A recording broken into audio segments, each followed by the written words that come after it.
Hello students. पिछली class में हमने राजपूतों की उत्पत्ति से संबंधित जो अग्निवंशीय और सूर्य और चंद्रवंशीय मत थे उनके बारे में चर्चा की थी और आज की क्लास में हम उसी टॉपिक को जारी रखते हुए राजपूतों की उत्पत्ति से संबंधित जो ब्राह्मण वंशीय मत है, विदेशियों और अनार्यों से उत्पत्ति संबंधी जो मत है और साथ ही मिश्रित जातियों से उत्पत्ति संबंधी जो मत है उसके बारे में चर्चा करेंगे। तो आज की क्लास में हम सबसे पहले बात करते हैं ब्राह्मण वंशीय मत की। तो डॉक्टर भंडारकर, डॉक्टर गोपीनाथ शर्मा जैसे जो कुछ विद्वान हैं उन्होंने राजपूतों के अनेक राजवंशों की उत्पत्ति ब्राह्मण वर्ण से होने का मत प्रतिपादित किया है और डॉक्टर भंडारकर ने राजपूत राजवंशों की कुछ शाखाओं को विदेशी गुर्जरों की संतान सिद्ध करते हुए यह मत भी प्रतिपादित किया है कि चौहानों की जो उत्पत्ति है वो खिजर नामक किसी विदेशी ब्राह्मण जाति से हुई थी। डॉक्टर भंडारकर द्वारा अपने मत की पुष्टि के लिए बिजोलिया शिलालेख का प्रमाण दिया गया और इस शिलालेख में वासुदेव के उत्तराधिकारी सामंत को वत्स गोत्र ब्राह्मण बताया गया। यहाँ डॉक्टर भंडारकर ने वासुदेव वहमन के स्थान पर वासुदेव चहमन पढ़ा है। कायम खां रासो की अगर हम बात करें तो उसमें भी चौहानों की उत्पत्ति वत्स से मानी गई है, जो जमदाग्नि गोत्र का एक ब्राह्मण था और इस कथन की पुष्टि सुंडा और आबू अभिलेख के माध्यम से भी होती है। इसी प्रकार डॉक्टर भंडारकर गुहिल राजपूतों की उत्पत्ति नागर ब्राह्मणों से मानते हैं।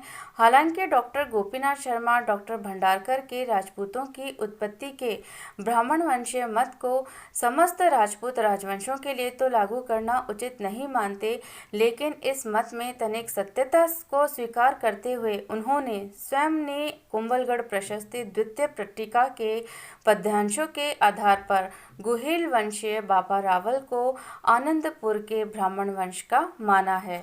इस मत की यदि समीक्षा की जाए तो डॉक्टर भंडारकर और डॉक्टर गोपीनाथ शर्मा के इस मत को स्वीकार नहीं किया जा सकता, क्योंकि डॉक्टर भंडारकर द्वारा चौहानों को जिन विदेशी खिजर ब्राह्मणों का वंशज माना गया है उस खिजर जाति का भारत में आना ही अभी तक संदिग्ध है। और साथ ही डॉक्टर भंडारकर ने बिजोलिया शिलालेख में वर्णित वासुदेव चहमन के जिस उत्तराधिकारी के गोत्र के आधार पर चौहानों को ब्राह्मण सिद्ध किया है उस वासुदेव की राष्ट्रता अंतिम रूप से निर्धारित नहीं हो पाई है। कनिंगम उसे हूण और रैप्सन उसे ससानियन मानते हैं। तो वस्तुतः भंडारकर ने स्वयं की कल्पना के आधार पर वासुदेव वहमन के स्थान पर चहमन पढ़कर राजपूतों को विदेशी गुर्जर या ब्राह्मण सिद्ध करने का एक असफल प्रयास किया है, जो कि ऐतिहासिक दृष्टि से मान्य नहीं है। अनेक विद्वानों का ये मानना है कि डॉक्टर भंडारकर और डॉक्टर गोपीनाथ शर्मा ने अभिलेखों में राजपूतों के लिए प्रयुक्त द्विज, ब्रह्म, क्षत्रिय और विप्र शब्दों के कारण भ्रांतिवश राजपूतों की उत्पत्ति ब्राह्मणों से मान ली है, लेकिन वास्तव में इन शब्दों का प्रयोग राजपूतों के ब्राह्मण होने के कारण नहीं बल्कि उन्हें उच्च कुल का या क्षत्रिय सिद्ध करने के लिए हुआ है। बहुत बार राजपूत अपने पुरोहित का गोत्र भी अपना लिया करते थे, अतः इन शब्दों के उल्लेख के आधार पर राजपूतों की उत्पत्ति ब्राह्मणों से होना स्वीकार नहीं किया जा सकता। अब हम बात करते हैं विदेशियों और अनार्यों से उत्पत्ति संबंधी मत की। तो उपयुक्त मतों के विपरीत बहुत सारे विद्वानों का ये मानना है कि राजपूत विदेशियों या अनार्यों के वंशज हैं और ये जो मत है वो प्रधानतः भारतीय संस्कृति की समाहार शक्ति के गुण पर आधारित है। वस्तुतः मध्यकाल के पूर्व भारत में समाहार की अद्भुत शक्ति थी और यही वजह है कि मध्यकाल में मुसलमानों के आगमन के पहले जितनी भी विदेशी जातियां भारत में आई उसके इसी गुण के कारण व्यवसायों के आधार पर हिंदू जातियों और वर्गों में निमज्जित होकर भारतीय समाज का एक अभिन्न अंग बन गई। भारतीय संस्कृति के इसी गुण का अन्यथा उपयोग करते हुए कुछ पाश्चात्य विद्वानों ने स्वयं की संस्कृति की श्रेष्ठता की संकीर्ण मनोवृत्ति से ग्रसित होकर भारत पर सांस्कृतिक आक्रमण के रूप में भारतीय संस्कृति की विशेषताओं और यहाँ के निवासियों के नृतात्विक तत्वों का मूल मध्य एशिया में ढूंढने का प्रयास किया है। और केवल यही नहीं, डॉक्टर भंडारकर जैसे पाश्चात्य मनोवृत्ति के अनुयायी विद्वानों द्वारा भी इसी मत का समर्थन किया गया है और राजपूतों को विदेशियों की संतान सिद्ध करने का प्रयास किया गया है। इस मत के अंतर्गत हम सबसे पहले कर्नल टॉड के मत के बारे में चर्चा करेंगे। तो मानव सभ्यता का पश्चिमी एशिया में उदय और तत्पश्चात पूर्व में फैलने वाली मान्यता के आधार पर कर्नल टॉड का ये मानना है कि राजपूत 6ठी शताब्दी ईस्वी में भारत आई शक या सीथियन जाति के वंशज हैं। और उनकी जो ये धारणा है उसका मूल आधार यह है कि सूर्य पूजा, अश्वमेध, अस्त्र पूजा, सती प्रथा, उत्तेजक सुरा के प्रति अनुराग, शकुन विचार, चारण प्रथा, आराध्य देव या देवी को रक्त और सुरा का अर्पण, रक्तपात के प्रति आकर्षण, वीरता आदि गुण और रीति रिवाज शकों और राजपूतों में समान रूप से देखने को मिलते हैं, जबकि आर्य शांति प्रिय थे और उनमें सामान्यतः इन गुणों का अभाव था। तो निश्चय ही राजपूत और शक कभी एक ही रहे होंगे। यही नहीं, कर्नल टॉड ने तो राजपूतों की उत्पत्ति के अग्निकुंड के सिद्धांत को भी मान्यता दे दी और इसे अनार्यों के शुद्धिकरण का प्रतीक मानकर यह मत भी प्रतिपादित किया है कि जब कालांतर में शकों ने हिंदू धर्म और संस्कृति को अंगीकार कर लिया तो ब्राह्मणों ने अग्निकुंड के माध्यम से उनकी शुद्धि करके उन्हें हिंदू समाज का एक अभिन्न अंग बना लिया, अर्थात उनका आर्यकरण या भारतीयकरण कर लिया। चूँकि भारतीय समाज में वर्ण और जाति के निर्धारण का आधार व्यवसाय रहा है और शक विजेता और शासक थे, इसीलिए उन्हें भारतीय समाज के क्षत्रिय वर्ण में स्थान मिला और वे राजपुत्र या राजपूत कहलाने लगे।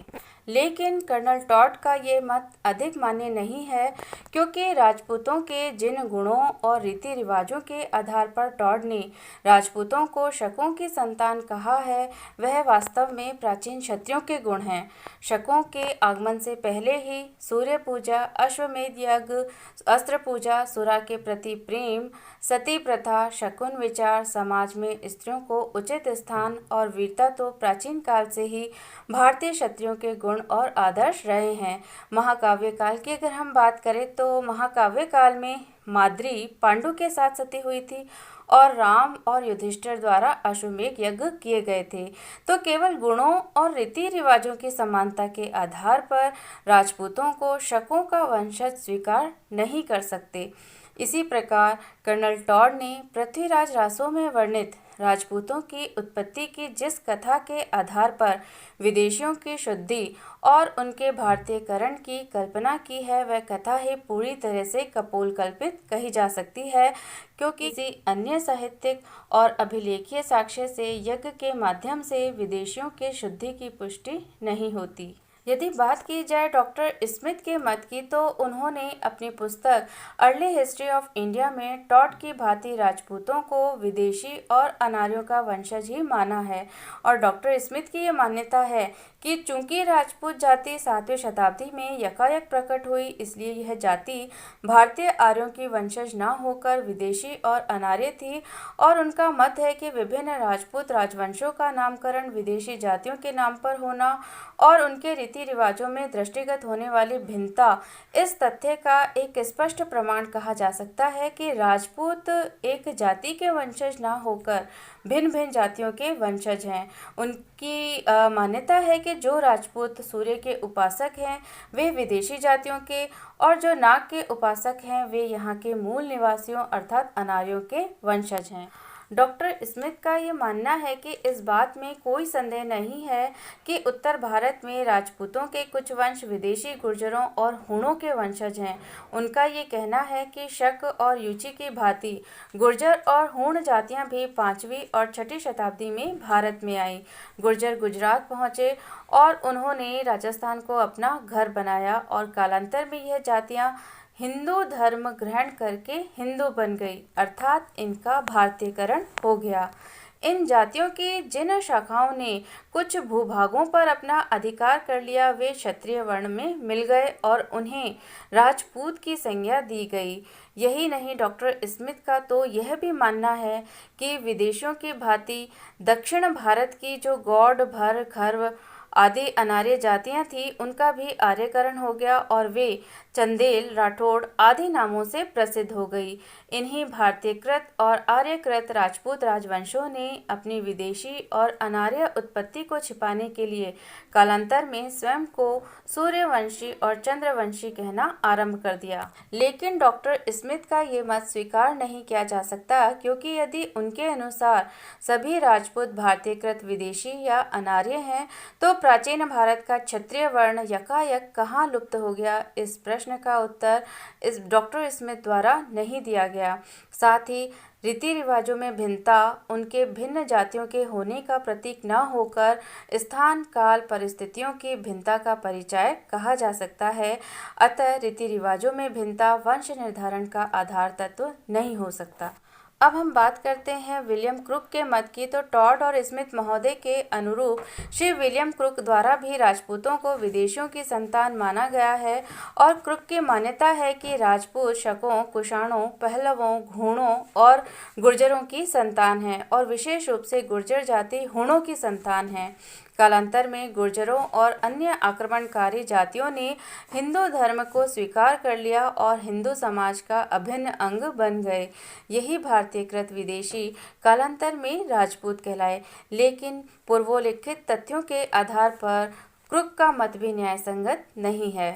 डॉक्टर भंडारकर के मत की यदि हम बात करें तो उन्होंने भी राजपूतों के विभिन्न राजवंशों को विदेशियों यथा हेहय, हूणों और विशेषकर गुर्जरों की संतान सिद्ध करने का प्रयास किया है और उनका मानना है कि गुर्जर लोग हूणों के साथ भारत में प्रविष्ट होने वाली खिजर जाति की संतान हैं। यही गुर्जर कालांतर में राजपूत कहलाए। इसी प्रकार उनका ये भी मानना है कि पुराणों में हेहे जाति का उल्लेख विदेशी शकों और यवनों के साथ हुआ है, इसीलिए हेहे राजपूत वंश भी विदेशी ही था। उनकी मान्यता है कि राजपूतों की प्रतिहार, चालुक्य, परमार और चौहान शाखाएं इन्हीं विदेशी गुर्जरों की संतान थी। डॉक्टर भंडारकर का ये मत है कि प्रतिहारों को राष्ट्रकूटों के अभिलेखों में और अरब इतिहासकारों द्वारा ही गुर्जर प्रतिहार नहीं कहा गया, बल्कि उन्होंने अपने अभिलेखों में भी स्वयं को गुर्जर प्रतिहार कहा है, इसलिए वे विदेशी गुर्जर जाति के ही थे।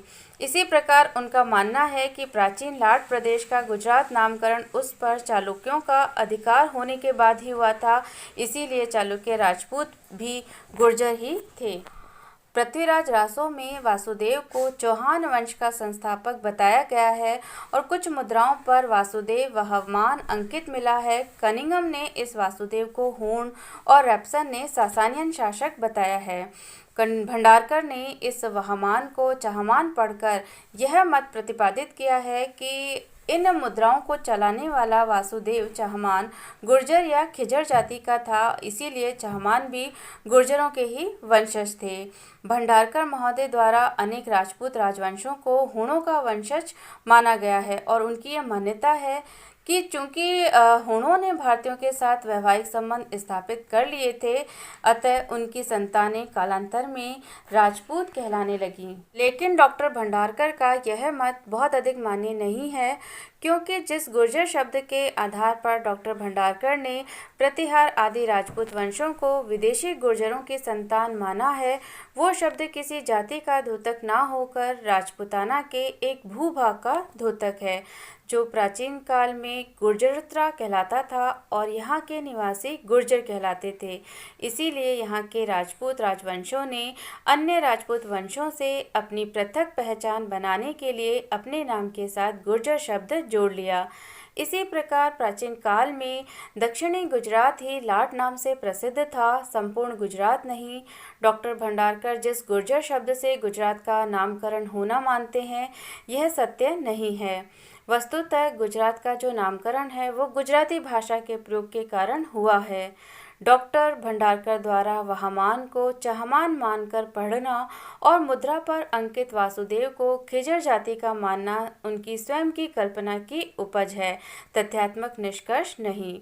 इसी प्रकार विदेशियों के साथ नाम आने से भंडारकर ने जिस हेहय राजपूत वंश को विदेशी बताया है उसे पुराणों में स्पष्ट रूप से चंद्रवंशी आर्य क्षत्रिय कहा गया है। अतः भंडारकर का यह मत कि राजपूत गुर्जर या विदेशियों की संतान थे सिद्ध नहीं हो पाता। राजपूत भारतीय न होकर विदेशी ही थे, इसके समर्थन में बहुत सारे भारतीय विद्वानों द्वारा भी कुछ तर्क प्रस्तुत किए गए हैं। जैसे डॉक्टर विमल चंद्र पांडे का ये मानना है कि राजपूत शब्द का प्रयोग 9वीं शताब्दी से प्रचलित हुआ, अतः उनका संबंध क्षत्रियों से बताना उचित प्रतीत नहीं होता। इसी तरह से कुछ विद्वानों का ये मानना है कि अमरकोश में राजपूत शब्द को क्षत्रिय शब्द का पर्यायवाची नहीं बताया गया है। कुछ ये मानते हैं कि कुछ पुराणों में ऐसा उल्लेख किया गया है कि कलयुग में केवल 2 ही वर्ण रहेंगे, ब्राह्मण और शूद्र, अतः राजपूत क्षत्रिय वंशज नहीं हो सकते। पाराशर स्मृति में राजपूत को वैश्य पुरुष और अंबष्ट कन्या की संतान बताया गया है, अतः इस आधार पर कुछ विद्वान उन्हें शूद्र ही मानते हैं।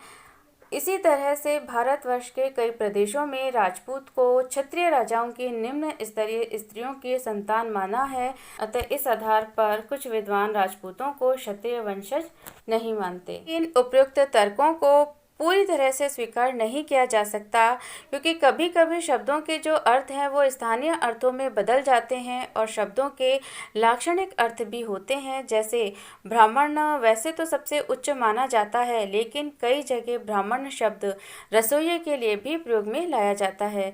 इसी प्रकार भारत के कुछ प्रदेशों में राजपूत शब्द अवैध संतान के लिए प्रयुक्त किया जाता है, लेकिन इसका अर्थ यह नहीं है कि राजपूत शूद्र थे और वे विदेशियों की संतान थे। राजपूत शब्द वास्तव में राजपुत्र शब्द का ही अपभ्रंश है और राजपुत्र शब्द क्षत्रिय वंशज राजकुमारों के लिए ही प्रयुक्त किया जाता था। अमरकोश की अगर हम बात करें तो अमरकोश पूर्ण और व्यापक ग्रंथ नहीं है जिसमें सभी शब्दों का अर्थ समावेशित हो। पुराणों का ये कथन कि कलयुग में 2 ही वर्ण ब्राह्मण और शूद्र ही रहेंगे, ये भी गलत है, क्योंकि अन्य समकालीन साक्ष्यों में अन्य 2 वर्ण क्षत्रिय और शूद्र होने के उल्लेख भी हमें मिलते हैं। इसी प्रकार पाराशर स्मृति का राजपूतों के वैश्य पुरुष और अंबष्ट कन्या की संतान होने संबंधी तथ्य भी बाद में जोड़ा हुआ क्षेपक है, मूल ग्रंथ का भाग नहीं, अतः इसके आधार पर राजपूतों को विदेशी या अनार्य नहीं माना जा सकता। अब हम बात करते हैं मिश्रित जातियों से उत्पत्ति संबंधी मत की। तो अनेक विद्वानों ने राजपूतों को पूर्णतः विदेशी या प्राचीन भारतीय आर्य क्षत्रियों की संतान मानने की अपेक्षा एक मध्यम मार्ग का अनुसरण करते हुए राजपूतों को देशी और विदेशी दोनों जातियों की मिश्रित संतान बताया है। इन विद्वानों का मत है कि इतिहास इस बात का साक्षी या गवाह है कि 2वीं शताब्दी ईसा पूर्व से 6ठी शताब्दी ईस्वी तक शक, पल्लव, हूण आदि विदेशी जातियों के लोग बड़ी संख्या में भारत में आए, यहाँ बसे और तदनंतर भारतीय समाज में ही विलीन हो गए। तो निश्चय ही इनका विलय भारतीय समाज के किसी वर्ण या जाति में हुआ होगा, और चूंकि वे विदेशी जातियाँ युद्धोपजीवी थी, अतः प्रारंभ में भारतीय क्षत्रियों से इनका संघर्ष हुआ, लेकिन कालांतर में ये जातियां विजित, विजेता या अन्य किसी रूप में भारत में ही बस गई। तदनंतर इन्होंने भारतीय धर्म और संस्कृति को स्वीकार कर लिया, तो भारतीयों ने अपनी संस्कृति के समाहार के गुण के कारण इन्हें इनके गुणों के आधार पर अपने समाज में स्थान दे दिया।